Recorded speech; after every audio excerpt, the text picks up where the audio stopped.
हाँ तो बच्चों कैसे हो? आई होप ठीक ही होंगे। देखो आज पढ़ेंगे त्वरण अर्थात एक्सीलरेशन। एक्सीलरेशन इसको अच्छी तरह से देखो और याद करो। आप बाइक चलाते हो है ना, तो उसके अंदर बाइक को और तेज चलाने के लिए क्या करते हो? एक्सीलेटर खींचते हो, उसका नाम है एक्सीलेटर। यह है एक्सीलरेशन अर्थात इसी से बना है वो शब्द एक्सीलेटर। अर्थात एक्सीलेटर क्या करता है? त्वरण उत्पन्न करता है। एक्सीलरेटर करने वाला अर्थात त्वरण उत्पन्न करने वाला। तो त्वरण क्या होता है वो मैं बताता हूं और फिर बाकी आपने एक्सीलरेटर शब्द सुनाई है, एक्सेलरेशन से ही बना है एक्सीलरेटर। तो ये होता क्या है? ये एक तरह से वेग में परिवर्तन करने वाला होता है, ठीक है ना।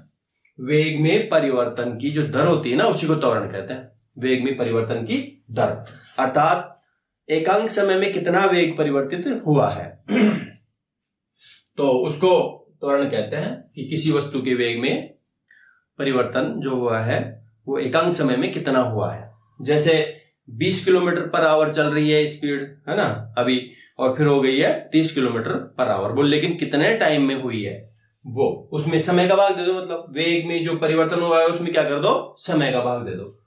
अर्थात एक्सेलरेशन को देखो ए से प्रदर्शित करते हैं, ए, ठीक है, इसको ए से प्रदर्शित करते हैं। और ये होता क्या है? वेग में परिवर्तन बटे समय अंतराल। अर्थात बाद में कितना हो गया, जैसे मान लो अभी 40 किलोमीटर पर आवर की स्पीड से बाइक चल रही है और आपने उसको कर दिया 60 किलोमीटर पर आवर, ये कर दिया। और इसको 40 से 60 करने में मान लो टाइम लगा 5 सेकेंड, तो उसमें भाग दे दो टाइम का। तो ए क्या हुआ? वेग में परिवर्तन, है ना, कि वेग में कितना परिवर्तन हुआ है। तो बाद वाला वेग क्या है? बाद वाले को v से प्रदर्शित करते हैं, ठीक है ना। बाद का वेग प्रारंभिक क्या था? प्रारंभिक मतलब जब उसको एक्सीलरेट किया उससे पहले क्या चल रहा था? 40 अर्थात u, ठीक है ना। तो ये बाद का, ये पहले का, इसका मतलब v क्या है? ये, और u क्या है? ये वाला। तो v minus you upon T, time कितना लगा, है ना, इस वेग में लाने में टाइम कितना लगा। तो ये जो है ना सूत्र बना है, यह है एक्सेलरेशन का अर्थात त्वरण का। तो मोटे रूप से समझ में आ गई होगी त्वरण क्या है। अर्थात किसी भी वस्तु में, यानी किसी भी वस्तु के वेग में परिवर्तन करना, ठीक है ना। वस्तु के वेग में परिवर्तन हो रहा है मतलब त्वरण उत्पन्न हो रहा है, ठीक है ना। और त्वरण उत्पन्न करने वाले को एक्सीलरेटर कहते हैं। तो बाइक में जो आप, है ना, जो एक्सीलरेटर खींचते हो, है ना, उसको घुमाते हो, तो उसके वेग में परिवर्तन हो जाता है। बाइक अभी 20 की स्पीड में चल रही है, फिर 30 की, 40 की, 50 की, ऐसे आप उसमें बढ़ाते जाते हो। तो वो है एक्सेलरेशन से बना है एक्सीलरेटर। तो त्वरण क्या हुआ, यानी कि एक्सेलरेशन क्या हुआ? वेग में परिवर्तन बटे समय अंतराल। और इसको मैंने बताया था ए से प्रदर्शित करते हैं, और इसका ऐसा ही जो मात्रक है वो है मीटर पर सेकेंड स्क्वायर। अच्छा, मीटर पर सेकेंड स्क्वायर ये क्यों? क्योंकि देखो वेग में परिवर्तन अर्थात ऊपर क्या आएगा? वेग आएगा, और नीचे क्या है? T, time. तो इससे बनता है सूत्र, अर्थात ए जो बना है वेग में परिवर्तन, तो वेग में परिवर्तन करके जो भी आएगा वो वेग ही आएगा। जैसे 40 से 60 हो गया तो अंतर कितना रहा दोनों में? अंतर अर्थात 20 किलोमीटर पर आवर। तो क्या आया है वो 20 किलोमीटर पर आवर? वो वेग ही है। तो ऊपर क्या है? वेग, और नीचे क्या है? T, time. तो वेग का जो मात्रक होता है, यूनिट होती है, वो क्या होती है? मीटर प्रति सेकंड, और फिर बटे टी का क्या होता है? सेकंड। इसलिए मीटर के नीचे देखो मीटर बटे सेकंड, फिर बटे सेकंड, इसलिए इसका मात्रक क्या हो जाता है? मीटर प्रति second square. Second into second क्या हो जाता है? Second square. क्योंकि इसको देखो ऐसे भी लिख सकते हैं इसको, कि मीटर प्रति सेकंड और फिर बटे सेकंड, ऐसे, इसको ऐसे लिखो या ऐसे लिखो, ठीक है। और थोड़ा समय बड़ा लिख देता हूं, देखो मीटर प्रति सेकंड फिर बटे सेकंड, ठीक है ना। तो जब इसके नीचे ये सेकंड बटे सेकंड है तो इसका स्क्वायर हो जाता है, ठीक है ना। तो क्या बन गया? मीटर प्रति सेकंड स्क्वायर। और इसको दूसरी तरीके से लिख सकते हैं कि मीटर और सेकंड स्क्वायर है ना, इसको ऊपर अगर लाए तो इसकी पावर क्या हो जाएगी, -2।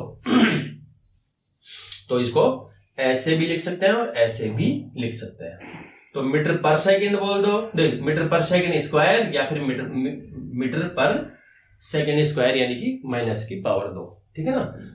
अब इसकी जो विमा है वो विमा हो जाएगी, क्योंकि इसके अंदर देखो ध्यान से, कोई मास अर्थात द्रव्यमान का कोई रोल नहीं है, द्रव्यमान का कोई रोल नहीं है, इसलिए m क्या है, 0, m की पावर 0, कोई द्रव्यमान नहीं है इसमें।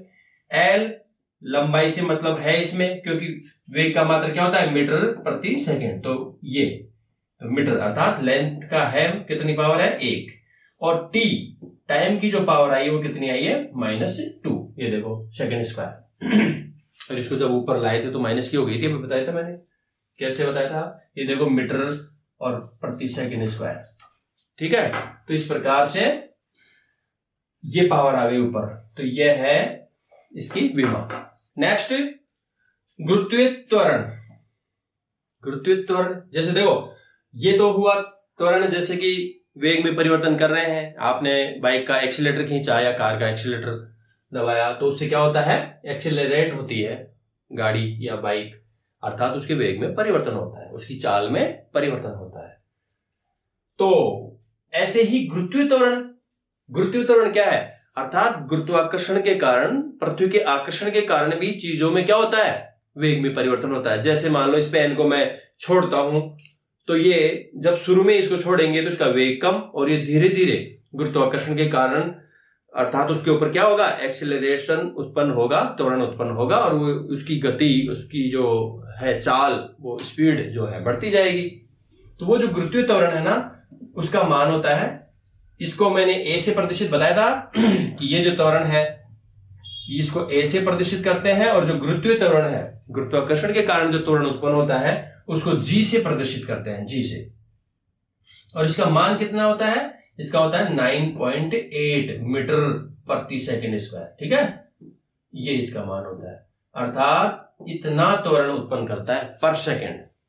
हर सेकेंड में किसी वस्तु का वेग, मुक्त रूप से छोड़ी गई वस्तु का वेग हर सेकेंड प्रति सेकेंड इतने 9.8 मीटर पर सेकेंड इस स्पीड से वो बढ़ता जाएगा, जो कि लगभग 9.8 लगभग 10। इसलिए देखो कैलकुलेशन समीकरण में मान रखने में, या जो कैलकुलेट करते हैं ना, तो कैलकुलेशन के लिए क्या 9.8 यानी कि 9.8 को लगभग 10 ही मान लेते हैं, तो कितना हो गया, 10 मीटर पर सेकेंड स्क्वायर। ये जो आया है वो किसका मान है, जी का, गुरुत्वीय त्वरण का। तो मोटे मोटे रूप से समझो कि ये क्या है, जो जी बराबर कैलकुलेशन के लिए जो 10 माना गया है, 10 मीटर प्रति सेकेंड स्क्वायर जो माना है, ये जी का मान, ये क्या है, इसका मतलब ये समझो कि मुक्त रूप से छोड़ी गई कोई भी चीज, जैसे मान लो बिल्डिंग से एक पत्थर को छोड़ दिया, तो अभी तो पत्थर क्या है, बिल्कुल हाथ में है, स्थिर है, और जैसे ही इसको छोड़ते हैं, विरामावस्था में है, जैसे ही छोड़ते हैं ये स्पीड से चलने लगेगा, लेकिन इसकी स्पीड पर सेकेंड हर सेकेंड 10 मीटर पर सेकेंड के हिसाब से बढ़ती जाएगी। जैसे अभी अभी हाथ में ले रखा है, तब तो उसका वेग क्या है, 0, ठीक है, प्रारंभिक वेग अर्थात u बराबर क्या है, 0। जैसे ही छोड़ा उस पत्थर को हाथ से, तो वो नीचे की तरफ गिरेगा, लेकिन 1 सेकेंड बाद उसका वेग हो जाएगा 10 मीटर प्रति सेकेंड। फिर अगले सेकेंड में अर्थात 2 सेकेंड के बाद, जब शुरू में छोड़ा था ना, वहां से 2 सेकेंड के बाद उसका वेग हो जाएगा 20 मीटर प्रति सेकेंड। फिर 3 सेकेंड में हो जाएगा 30 मीटर। इस प्रकार से वो तेजी से बढ़ता हुआ जाता है। इसीलिए कोई ज्यादा ऊपर से कोई चीज आ रही है, कोई भी वस्तु आ रही है, तो उसकी चोट ज्यादा लगती है, कारण क्योंकि उसकी स्पीड बढ़ जाती है। किस कारण से बढ़ती है, गुरुत्वीय त्वरण से, जी से। और कितनी बढ़ती जाती है, प्रति सेकेंड 10 मीटर पर सेकेंड के हिसाब से बढ़ती जाती है उसकी स्पीड, अर्थात उसका वेग बढ़ता जाता है। ठीक है, नेक्स्ट देखो, यदि किसी गतिमान वस्तु के वेग में यदि परिवर्तन हो रहा है ना, तो वह गति क्या कहलाती है, त्वरित, है ना। तो गति क्या कहलाती है, त्वरित गति, यानी कि वो गति एक्सीलरेटेड मोशन कहलाती है अगर वेग में परिवर्तन हो रहा है तो देखो त्वरित गति क्या होती है, वेग में परिवर्तन होना चाहिए मतलब। तो देखो वेग में परिवर्तन कैसे, या तो वेग के परिमाण में अंतर हो रहा हो, परिमाण बदल रहा हो। परिमाण क्या होता है, जैसे 50 किलोमीटर पर आवर, ये जो है मान लो स्पीड है, वेग है 50 किलोमीटर पर आवर की बात करें तो ये पता है ना आपको कि चाल भी यही होती है, चाल 50 किलोमीटर पर आवर और वेग होता है 50 किलोमीटर पर आवर, वो भी किसी दिशा में। तो वेग में और चाल में यही फर्क है। तो ये जो 50 किलोमीटर पर आवर है ना, और वो भी मान लो पूर्व दिशा में है, जा रहा है, कोई बाइक जा रही है या है ना कोई भी चीज वस्तु जा रही है, तो या तो परिमाण में चेंज हो जाए तो भी वेग में परिवर्तन कहलाता है, या फिर दिशा बदल जाए। देखो इसको ऐसे समझो, 50 किलोमीटर पर आवर की स्पीड से बाइक चल रही है, या तो 50 से क्या हो जाए 55 हो जाए, 60 हो जाए, या फिर 50 से कम हो जाए तो भी वेग में परिवर्तन हुआ है। तो ये परिवर्तन जो हो रहा है 50 से 55 या 45 40 जो भी हो रहा है यह है उसके परिमाण में परिवर्तन। तो या तो परिमाण में परिवर्तन हो जाए, और यदि परिमाण में परिवर्तन नहीं हो रहा है, केवल दिशा बदल गई है, तो भी वेग में परिवर्तन होता है। तो दोनों स्थितियों में वेग में परिवर्तन माना जाता है ना। जैसे 20 किलोमीटर पर आवर की स्पीड से आप बाइक चला रहे हो, 20 किलोमीटर पर आवर की स्पीड से बाइक चला रहे हो, और चलाते चलाते इस बाइक को 20 की स्पीड में ही रखते रखते क्या दिशा बदल दी इसकी, है ना। पहले मान लो पूर्व दिशा में जा रही थी बाइक, फिर उसको 20 पर चलते चलते उत्तर में मोड़ दिया, तो उसकी दिशा बदली है, परिमाण नहीं बदला। 20 पे ही चल रही थी, अभी भी 20 पे ही चल रही है, 20 किलोमीटर पर आवर चलते चलते ही दिशा बदली है। तो या तो दिशा बदल जाए तो भी वेग में परिवर्तन कहलाता है, और या फिर परिमाण बदल जाए, 20 की जगह 30 हो जाए 15 हो जाए तो वेग में परिवर्तन। तो कहने का मतलब वेग में परिवर्तन कैसा भी हो रहा हो, अर्थात उसके परिमाण में परिवर्तन हो रहा हो या फिर दिशा में परिवर्तन हो रहा हो, तो वस्तु क्या हो जाती है, त्वरित कहलाती है, एक्सेलरेटेड कहलाती है। ठीक है ना। अब इसका एक अच्छा सा उदाहरण देखो पृथ्वी के चारों ओर जो चंद्रमा है, मान लो चक्कर लगा रहा है, चक्कर काट रहा है, तो समान वेग से चल रहे हैं, चंद्रमा समान वेग से चक्कर काट रहा है, तो वेग तो समान है, कहने का मतलब चाल समान है, लेकिन दिशा बदल रही है। देखो जैसे पृथ्वी है और चंद्रमा ऐसे चल रहे हैं, तो क्या हो रहा है, लगातार दिशा, अभी दिशा इधर है, थोड़ी देर बाद इधर, फिर इधर, फिर इधर, बार बार दिशा चेंज हो रही है। तो मैंने कहा था या तो परिमाण चेंज हो जाए या फिर दिशा चेंज हो जाए, दोनों में से एक चेंज हो गया है तो वो क्या कहलाता है, वेग में परिवर्तन कहलाता है। और वेग में परिवर्तन हो रहा है वहां त्वरण उत्पन्न हो रहा है, अर्थात वो उस वस्तु में त्वरण उत्पन्न हो रहा है, अर्थात वह उसकी गति त्वरित कहलाती है। ठीक है। नेक्स्ट देखो, मुक्त रूप से गिरती हुई वस्तुओं के लिए, कोई मुक्त रूप से फ्री यानी किसी चीज को छोड़ देते हैं, मुक्त रूप से गिर रही है कोई भी चीजें, कोई भी वस्तुएं गिर रही है, तो उनके लिए क्या है, जैसे मान लो वही बात कि बिल्डिंग से किसी पत्थर को छोड़ा या बॉल को छोड़ दिया, बॉल को हाथ में पकड़ रखा था और छोड़ दिया उसको, तो प्रारंभिक वेग अर्थात जब हाथ में पकड़ रखा था तब उसका वेग क्या था, 0। और फिर गुरुत्वीय त्वरण से, क्योंकि गुरुत्वीय त्वरण लगेगा, क्योंकि गुरुत्वाकर्षण, पृथ्वी के गुरुत्वाकर्षण के कारण उसके वेग में लगातार परिवर्तन होगा। और बताया था मैंने, जब वेग में परिवर्तन होता है तो त्वरण उत्पन्न होता है, अर्थात गुरुत्वीय त्वरण के कारण 1 सेकंड के बाद में उसका वेग क्या हो जाएगा, 10 मीटर पर सेकंड। बताया पीछे मैंने, 10 मीटर पर सेकंड इतना परिवर्तन हो जाएगा 1 सेकंड बाद, 2 सेकंड बाद इसका ज्यादा 10 और बदल जाएगा, अर्थात 20 हो गया, 20 मीटर पर सेकंड। उसकी स्पीड बढ़ती जाएगी, हर सेकंड उसकी स्पीड बढ़ती जाएगी। क्यों? क्योंकि उसके ऊपर त्वरण लग रहा है। कौन सा त्वरण? गुरुत्वीय त्वरण, जी। ठीक है। तो ऐसे ही कोई फ्री, कोई गेंद या बॉल या कोई पत्थर ऊपर से छोड़ा गया है, तो 5 सेकंड बाद में उसका वेग क्या हो जाएगा, 50 मीटर पर सेकंड, कारण गुरुत्वीय त्वरण। ठीक है। तो इस प्रकार से त्वरण ये काम करता है, कहने का मतलब। अब देखो एक एग्जांपल और देखो, अभी मैंने पीछे बता भी दिया वैसे, कि 20 किलोमीटर पर आवर की स्पीड से कोई बाइक चल रही है और 20 पर चलते चलते ही पूर्व दिशा से उत्तर दिशा में मुड़ जाती है।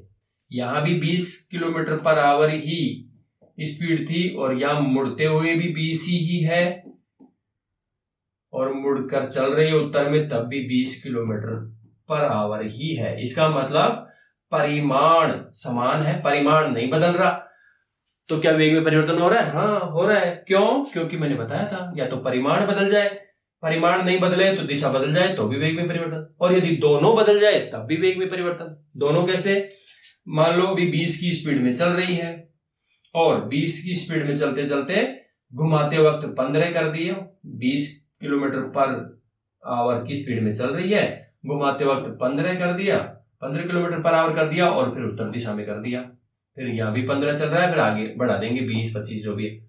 तो देखो यहाँ जो परिमाण था वो 20 की जगह 15 हो गया, फिर बाद में 15, फिर 15 के बाद में 20, फिर 30, 40, 50। तो क्या हुआ यहाँ पे? परिमाण भी बदल रहा है और दिशा भी बदल रही है, तब भी वेग परिवर्तन कहलाता है। और केवल परिमाण बदलता है तब भी वेग परिवर्तन। इस प्रकार से दोनों में से या तो दोनों बदल जाए, परिमाण और दिशा, या फिर कोई एक बदल जाए, तब भी वेग परिवर्तन कहलाता है। और जब वेग परिवर्तन होता है वहां त्वरण उत्पन्न होता है।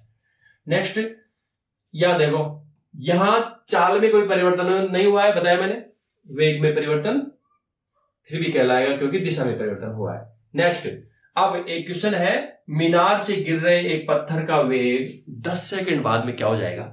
मीनार से एक पत्थर को छोड़ दिया, मीनार से एक पत्थर को छोड़ दिया, जब छोड़ा आपको पता है ना u बराबर, प्रारंभिक वेग क्या है? 0, लेकिन 10 सेकंड बाद में उसका वेग क्या हो जाएगा? बताया मैंने, पर सेकंड, हर सेकंड में उसका वेग कितना बदल जाएगा? 10 मीटर पर सेकंड बढ़ जाएगा। अर्थात तो फिर 10 सेकंड बाद में कितना हो जाएगा? 10 + 10 + 10 अर्थात 10 × 10 100 मीटर पर, ठीक है ना, वेग। तो 100 मीटर पर सेकंड हो जाएगा।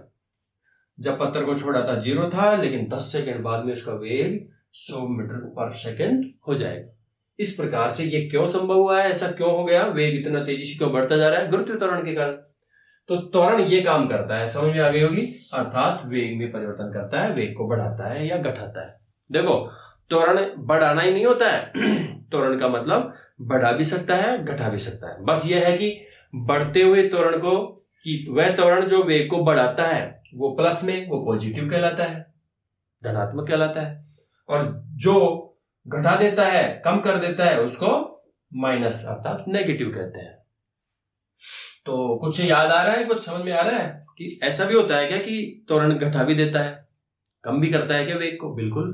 देखो एक बॉल लो और उसको ऊपर की तरफ फेंको, ठीक है ना, आपने ये तो देखा कि मीनार से कोई पत्थर या गेंद छोड़ते हैं तो उसका वेग लगातार बढ़ता है, लेकिन ऐसा भी तो होता है ना, ऊपर की तरफ उछालो गेंद को या पत्थर को, तो क्या उसका वेग लगातार क्या होगा? घट जाएगा।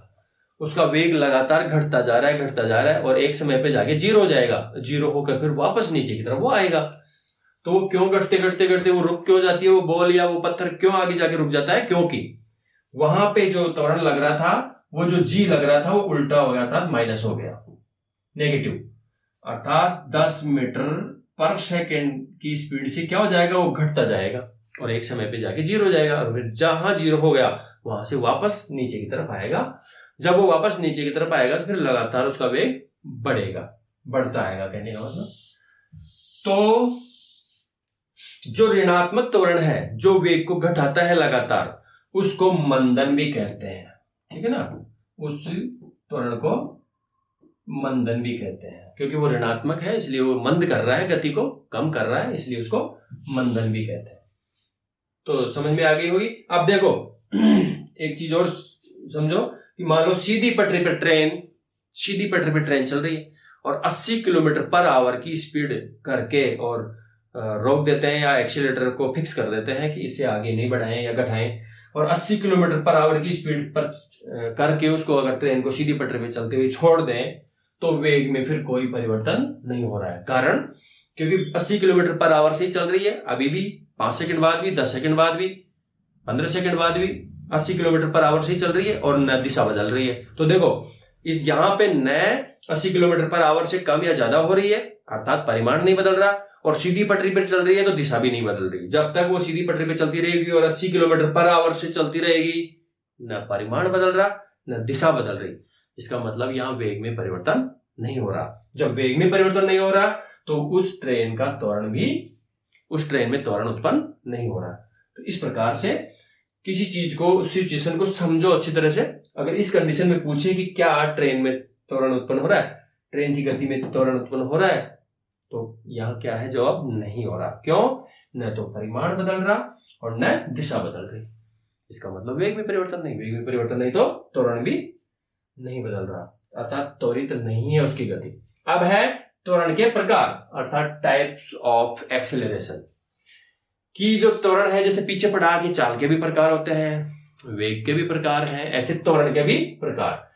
कितने प्रकार, अलग अलग प्रकार के त्वरण होते हैं। जैसे पहला है एक समान त्वरण, अर्थात यूनिफॉर्म एक्सेलरेशन।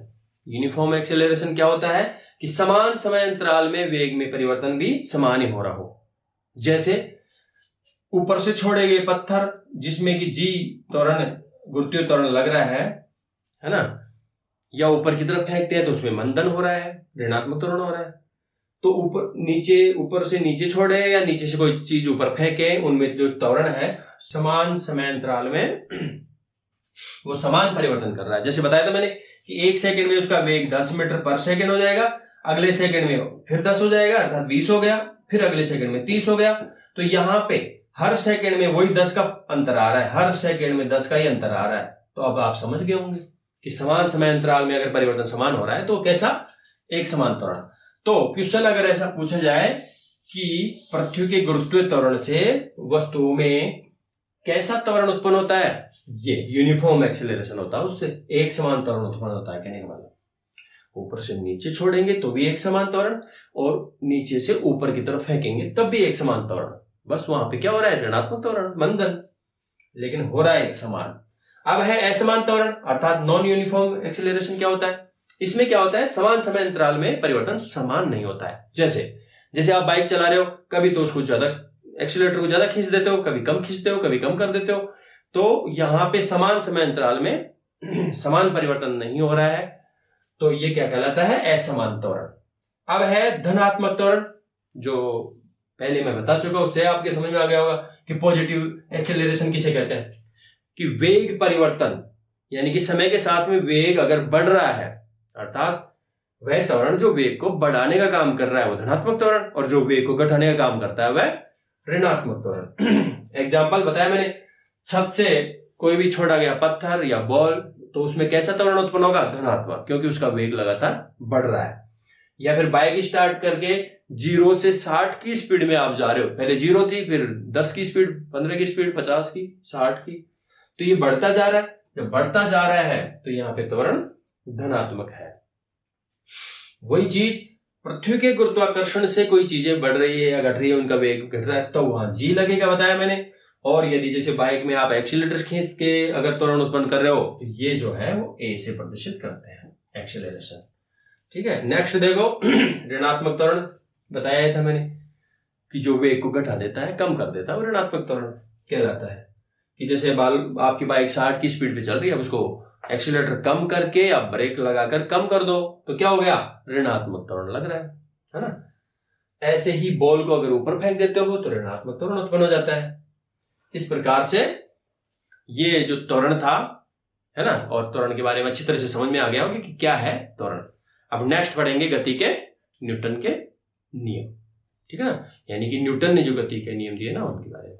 ठीक है बच्चों, तो आपको ये अगर वीडियो पसंद आया है ना, और ये टॉपिक समझ में आता है, तो आप इसको वीडियो को शेयर करें और सब्सक्राइब कर ले चैनल को। ठीक है, जिन्होंने नहीं किया वो जल्दी से सब्सक्राइब कर लो, और इसको शेयर भी करो, ज्यादा से ज्यादा लोग क्या कर सके, सब्सक्राइब कर सके, जुड़ सके, और उनको अच्छी तरह से और मेहनत करके पढ़ाया जा सके।